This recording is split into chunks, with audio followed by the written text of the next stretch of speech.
Recording. I'm ready. Hello, Witchfolk. Welcome to our coven. We are angels on broomsticks. We're a mother-daughter duo. I'm Kristin. And I'm Evangeline, and you're tuning in to our special series, Witches, Bitches, Martinis, and Makeup, which is our series where we have a witchy or bitchy topic of the day. We do our makeup, sort of get ready with us style, and we have a cocktail of the day.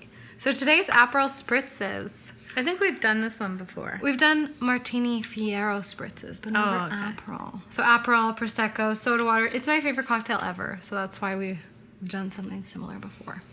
It's been a while since we've done one of these, like a long time. So what's the palette of the day? The palette of the day is ABH Norvina's, the purple one, you know? You know the one, you've seen it. Volume 5. Yeah. That's so pretty. So a lot of people were recommending it, so I had to get it. What's great about it is if you are a neutral girl, which I used to be. Or neutral person. I used to be neutral back in the day because there was no other options. True. But when I was a neutral girl, I would play with purple. So it's a good baby step. So yeah, there it is for you. We got like mattes, shimmers, all kinds of different kinds of shimmers. We've got a pressed glitter that I'm not mad at. You're not mad at it? No, because I think ABH, certain brands have pressed glitters that are kind of more elevated. They're more hybrid. Mm-hmm. They're not like these really shitey pressed glitters that get all over the place. Like this one is a good one. It's finer milled, I think. I'm just saying. But I'm not mad at that pressed glitter. Okay. But our topic of the day is... Are you well? Yeah, I'm okay. Our topic of the day is Jennifer's body. So I don't know if you've seen this movie before. The director is Karen Kusama and screenwriter Diablo Cody, who's known for Juno. Yeah, my favorite movie of all time. Yeah. So this is like a campy sort of horror movie released in 2009. We're going to talk about this. We just watched it last night, so it's still like fresh in our memoirs. So that's what we're going to do. We're going to just do whole face and talk about Jennifer's body and women in film, kind of. Yes. So let's get started. I think I'm going to do full complexion first. Me too. I'm going to do my auric selenite. I've already prepped with Charlotte Tilbury, and I've done my eyebrows. It already. Okay. Because my face is looking very dry, even though I'm now struggling with acne coming off the pill. I don't know what's a sign. But I have lots of kind of new products I'm trying today. I have an old product I've resurrected that I was hating. It's my foundation, but I've rediscovered it, and how to use it better, especially for summer. Because you know how summer you sweat, or, you know, it's like, I know you shouldn't use foundation in the summer. You should just live and breathe, but whatever. Live and breathe. Like this, it's the Smashbox Studio Skin Full Coverage 24 Hours Foundation. Oh, yeah, that one's a thickie. It's a thickie, and it can be used as a concealer. And I used to wear it, and I always used to, you know, put a blob on my hand and then, you know, go in with a brush. And then I'd look at my hand, like, at 4 o'clock in the afternoon, and it was still there. So I was like, I got turned off by that. But then now I'm turned on by it. Yeah, I was like, when do you want that? Now I'm like, it's not going to budge. So instead of putting the blob on my hand, I just get this flat brush, and I put the size of a couscous, not the size of a pea, but like a couscous. That's tiny. And that does my face. Wow. Are you kidding me? That's like the Danessa Myrix. It's like the Danessa Myrix, and it stays put all day, because today I've been testing it out for a week or so, and today was raining. It piss poured rain, and I was in the elements. Nothing budged. Then I use the darker one actually too, and I add another couscous because I want to use them up. The darker one is a little too dark for me, so I use it around the perimeters, and I just pat it around. So who's seen Jennifer's body?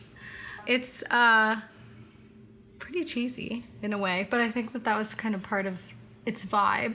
If you haven't seen it, brief plot synopsis. There's two best friends, Megan Fox and Amanda Seyfried. And Amanda Seyfried's kind of the more dorky friend, and Megan Fox is obviously the hot friend. Obviously. And suddenly, Megan starts eating people, specifically boys in their class. And I'll give this part away. You find out later that this indie boy band sacrificed her to the devil so that they could rise to fame. And it worked out for them, but they didn't know she wasn't actually a virgin. So because she wasn't a virgin, a demon possessed her, and she didn't die during the sacrifice. So she goes... I feel like you just plot spoiled. Like, I don't know if that was a good thing. I feel like I can because it's not a new movie. And also... And I think the sacrifice is relevant to some things I want to say. So I have to say.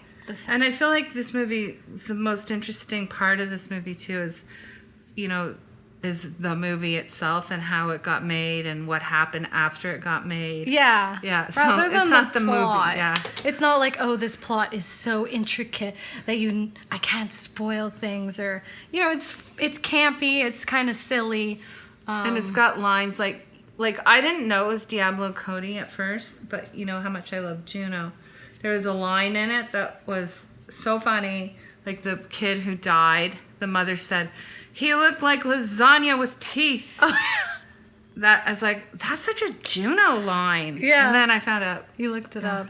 That's like the babies. All babies need to get born, and they have teeth and nails or something. All babies need to get born. Girl is in it. Yeah, and so's the dad from Juno. The dad from Juno, our favorite guy. What's his name with the initials? First of all, J.R. Tolkien. No, I know it. It'll come. Maybe put it on the screen. Yeah. Oh, J.K. Simmons. J.K. Simmons. There's some cameos in this movie. And yeah, my favorite of all, Amy Sedaris, is the mom.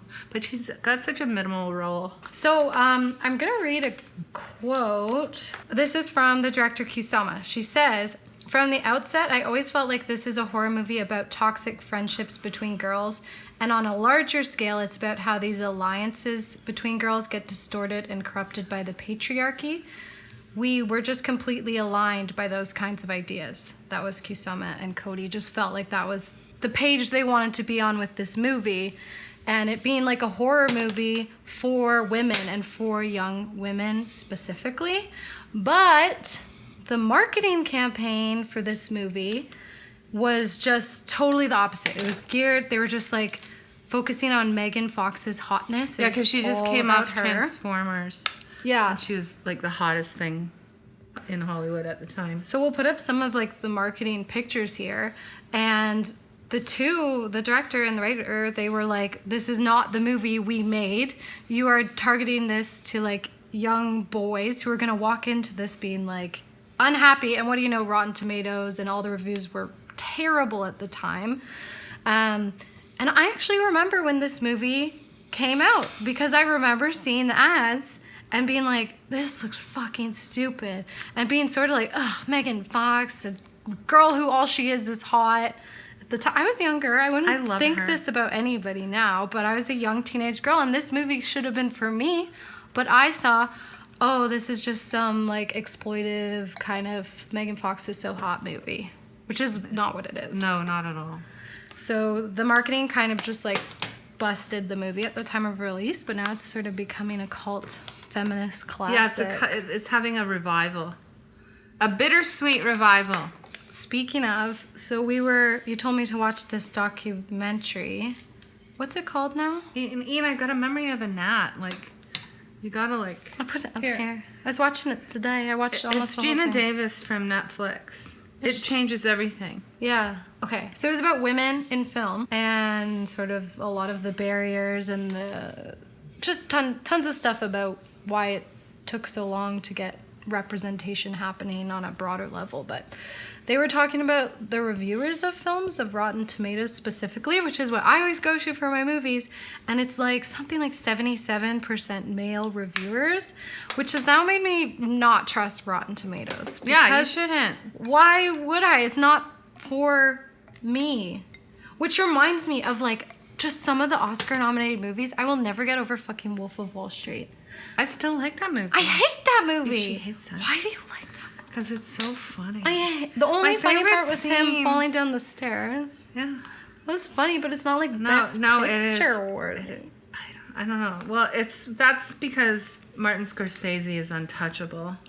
Because he's I some know. dude. I'm tired of him too. Yeah. Like, didn't he make Gangs in New York? I hate watched that the other day. What a hunk of garbage. Yeah. Like, as if Cameron Diaz could exist back in those days. She's a modern gal. Well, yeah, physically.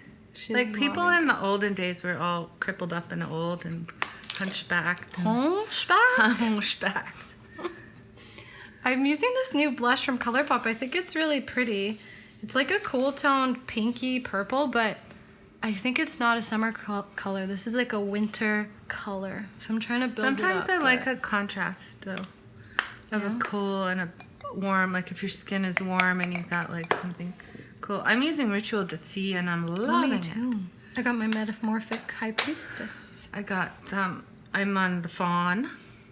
And I'm going to, when I do my eyes, I'm going to start with a black base.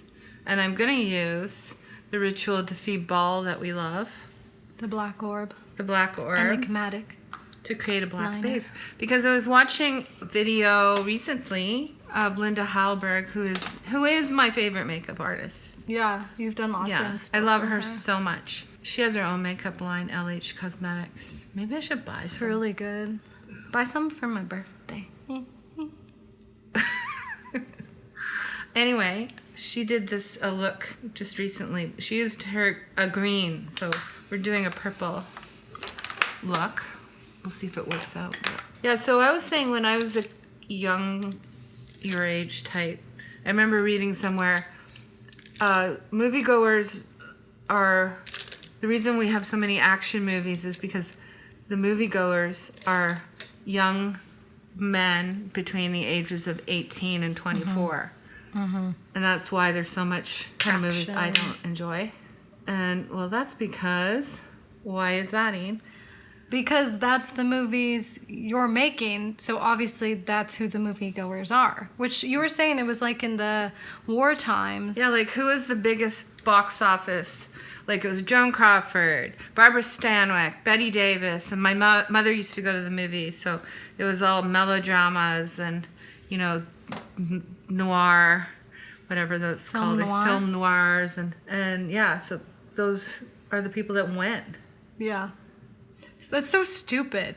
It's just like, how stupid are you that you don't see the problem in that statement about these are the moviegoers? Well, of course they are, because that's all the movies you're making. I'd love to go back to 2009. Who was in the theater watching Jennifer's Body? Because it was definitely Boys. dudes. Yeah. So what I noticed when watching this movie was there were so many scenes where I kept expecting the camera's gaze to be like super voyeuristic, as it so often disappointingly is, like in Game of Thrones and shit. Just like I kept expecting to see Megan Fox's tits or I kept ass waiting or, to see her tits too. I was like, oh fuck, here's where we're going now, and it didn't happen. And even the scene, what I wanted to bring up was the sacrificing scene. I was like, oh shit, they're gonna also like rape her or something. Like, it just seemed like it was gonna go there for a second, but it never does. It never goes to the places you expect the movies to go to, because they've always gone there, because there's been so many men making the movies, and that's what they want to see, I guess. But I don't even think What they do? that they do. Like, a lot of the time, maybe this is just me, but I'll be watching movies with Brian, and he's like, oh, one of these fucking scenes again, just like voyeuristic, titillating scenes for no reason. Which is also the, it got accusations of that, but only because of there's a kissing scene.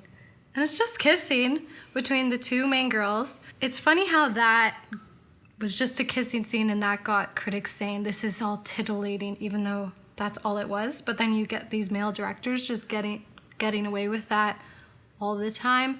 And the kissing scene was really to show the queer subtext of the film, which they didn't want to drive home too hard. They wanted it to be something that audiences would like just understand on their own without like having to hit the nail on the head with it, I think she says. Yeah. Or something. But people have said that this movie's a bit sort of ahead of its time in a way because of all that subtext happening with it. I'm marginally panicking, but it all works out in the end, doesn't it? Okay, I'm going to start with some color. It doesn't matter how messy my base is because the color's going over top, right? I just want to use it. I'm going to go in with these brownie ones. Also, some of the marketing suggestions for this movie, one of them was that Megan Fox should host an amateur porn site to promote the film, which is so fucked up. And then when they were asking people why the marketing was going in the way it was, one of the responses they got in email was, Jennifer sexy. She steal your boyfriend. Yeah. That was it. Jennifer sexy. Steal your boyfriend. What the hell?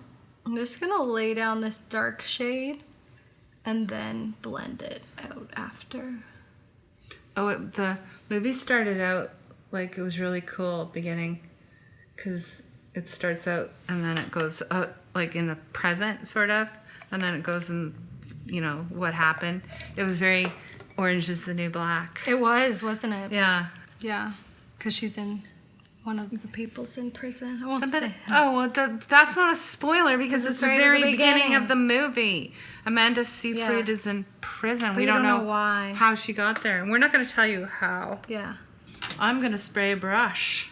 I feel like it would be hard in a way, like if you cast, and unfortunately hard, that you cast Megan Fox in your movie at that time specifically because of the fact that Hollywood just saw her as like this sex icon. So it's like no matter what you do, that's what the press and media is going to take from it, you know? I feel has she even lived that down? I don't know. She got married and she had kids. Oh, and now she's dating some weird rapper. I don't know. I don't know much about her. Except that she was, I think, very much made a dude's girl rather than a girl's girl. She's not a girl's girl. You know? Okay, I'm making my way toward the inner corner. We're going in with the pink for the lower lash line. I'm going to start blending it into the upper. It looks messy right now, what I've done. But, you know, it always comes together, like you said. It's always shocking. This is a really pretty pink. And you'll never hear me say that very often. Why? Me too. It's like a rosy pink, and it just went on so seamlessly.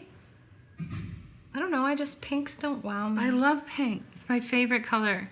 I wish I liked it more. Well, why don't you? It's stamped on blue. I mean, you don't get excited about blue. I do so. I get excited by all the colors. I just bought 2 blue palettes. Oh, what? The blueberry, the BH blueberry one, and the Paris. Oh, right. And you looked at them, they're gorgeous. I wore it today. Oh. You never say anything about my look. The rain definitely washed it off. It did not. I looked at it at the end of the day and it was there. I didn't notice. She never notices. I do notice. Was I wearing no makeup then? No, I knew you were wearing something, but I didn't notice anything special. It's always special. Okay, I'm going to start going in with some of the shimmers. I'm going to sort of make a gradation from the 2 wowy shimmers. A3. What I didn't actually technically notice about this movie was that until I read this review, which, by the way, I'll link this down below where I got some of these quotes and stuff. It was a really good article about we owe Jennifer's body an apology or something. Yeah. I'll link that down below. But I didn't actually really notice that it was, that the main theme was sort of this friendship turned a bit toxic in a way. Yeah, toxic friendship. But how did you not notice that? I don't know why I didn't notice that. I guess I assumed their friendship was toxic from the very beginning, but maybe it kind of was. And this is what aggravated it. Yeah, it was toxic from the very beginning because one of them was in love with the other. But were they both in love with each other? Who was in love with who, you think? Megan was in love with... No, the opposite. Oh, really? Yeah. I thought it was the opposite. No. Claire, what do you think? You told us to watch this movie. Who was in love with who? Or were they... are they both in love with each other? I don't know about that. Especially since one of them was a monster the whole time. Yeah. But it does, like, once you sort of understand that context and that, like, why is their friendship going toxic? Not just the monster aspect, but, you know, there's the boyfriend one of them has that ends up kind of being this point of contention that drives them apart. But it's like, I think that queer subtext sort of creates this tension between that, because it's like, is she really that into her boyfriend, or is she really into Megan Fox? The boyfriend was a dud. It was all right. I always like, in movies like that, root for girls. Yeah.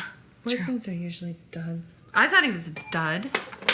He was not even cute. Did you think? I don't know. I don't want to be mean. He's cute now. He's in things. Yeah. I'm not saying he's... You know who's cute? What's his name? The lead singer of that Broken Shoulder or whatever it was called. Seth Rogen. No, Seth? Adam Brody. Adam Brody. I think it's Seth because that was his character. Who watched Adam the OC? Brody. He's always cute. He's so cute. If I was 40 years younger, I'd be 10. Lol. And I'd be in love with him. I'd be able to get him when I was 20. Yeah. And he'd be 50. I think his plot line was interesting with the band, because it's like this dumb indie band who, you know, you've seen, they have a funny thing, like they say... wear guy liner, and they have this funny quote about, do you know how hard it is to make it as an indie band now? There's like a million of us, which is so funny and true. But the fact that they sacrificed her to get their success just kind of reminded me of this idea that how many men have risen to success on the backs of women, you know? And I thought that was a good metaphor for it, because it's like a ritual sacrifice. Yeah, that's true. But it's like so many men have ridden on the backs of women. I'm pretty sure there's like, I can't tell you any specific ones, but like historically, like specific inventions were women behind it. Cher, it wasn't the Sonny and Cher show. It was when Cher did her own TV show. She had a little skit comedy singing show. And one of them was, behind every great man is a great woman. And she would play a little character, and it would be a comedy skit of some real life, historical characters. That's cool. Do you think you're ready for mascara? Yeah. Yeah, I think I'm ready for mascara. Ready for mascara. I just need to sort out this blend. You don't need to watch me do that. I have troubles with it. It catches. I don't know. We'll do mascara and we'll be right back to finish off the look. Okay, we are back. And we're going to do our lips. Lips, yeah. I have two new things from ColourPop. Yay! A lippy pencil in Field Day. And these new glossy lip stains. So it's like a glossy formula, but it stains your lips. I was intrigued, so that's what I'm trying. This is in the color Sugar Snap. I'm using Rituel de Fille. This one, what is this anyway called? This is a lipstick, I feel. Is it? This is in Fortune Teller. It's in their Forbidden Lipstick. I was thinking about Jennifer's Body when we were watching it. It's witchy and it's bitchy. It's witchy and bitchy. Yeah, at the same time, because she's a bitch. And then there's all this like occult crap happening in the background. Unfortunately, by shitty dudes who aren't true witches. Oh, we got this one comment recently. Someone very mad at us thinking that we think men can't be witches, but we never once said that. We were talking about witch persecutions of the past. She's like, men can be witches. I know, I never said they couldn't. I didn't know this is what I brought. I thought it was something else. I don't know if it goes with my look. Now that my lips are done, I can be intense. Does anyone notice? No, you don't, because they did a really good job. My friend noticed my Botox before I even said I have Botox. I can't believe that. I was shocked. She thought my forehead looked very smooth. And it's the line. It hasn't even had time for the lines to go away yet. I don't know. Maybe people noticed. You noticed? My friend actually said to me, "What's that on your face?" "Oh, it's a wrinkle." She said, "I thought it was a makeup mishap." And I said, "No, it's where I don't allow the Botox to go." So I'm proud of this one. Yeah. This is an interesting formula.